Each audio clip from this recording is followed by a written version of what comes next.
পিয়া না? পিয়া তো নিজে নন বেঙ্গলি, হচ্ছে বেঙ্গলিতে বিয়ে।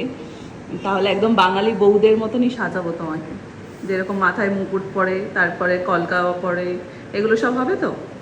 হ্যাঁ, প্রিয়া নন বেঙ্গলি একদম। আর ওকে আমি একদম একটা বাঙালি বউয়ের মতো সাজাবো, তাই জন্য ৮ পৌড়ে করে শাড়ি পরিয়ে নিয়েছি। আর মাথায় কলকা, মানে কপালে কলকা করতে চেয়েছিল, এবং বাঙালি ব্রাইড যেমন হয়, কারণ পিয়ার বিয়ে হচ্ছে একদম বাঙালি ছেলের, হিন্দু ছেলের সাথে। তো সেই কারণে ওর একদম বাঙালি সাজটাও প্রেফার করছিল আজকের দিনে।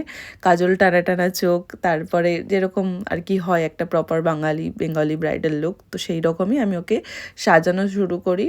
একদম সত্যি কথা, ও আমাকে কিচ্ছু বলেনি কেমন কি করবো। আমি ওকে বারবার জিজ্ঞাসা করছিলাম, যেমনটা আমি সবাইকে জিজ্ঞাসা করি, কারণ আমার নিজের পছন্দ যেমন আছে অন্যেরও পছন্দ আছে।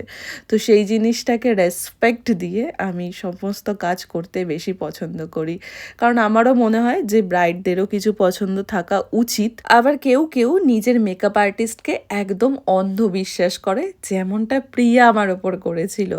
ও তো কিচ্ছু না, আমি যতই ওকে জিজ্ঞাসা করি, বলো তোমার তো একটা নিজস্ব পছন্দ আছে, বলছে না দিদি তুমি করো, আমি তোমার মেকআপ এত দেখেছি, এত শুনেছি, যে আমার এখানে আর কিছু বলার থাকতেই পারে না। তো একদম মুখ বন্ধ করে, চোখ বন্ধ করে বসে পড়েছে।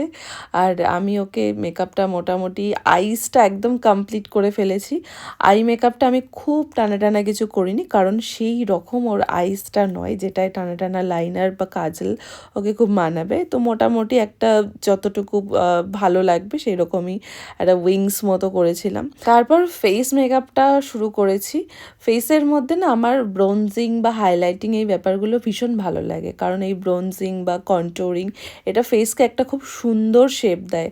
যার যেমনই ফেস হোক না কেন, একটা ঠিকঠাক ব্রোনজিং কিন্তু ফেসে একদম অন্য রকম দেখতে লাগে। তোমরা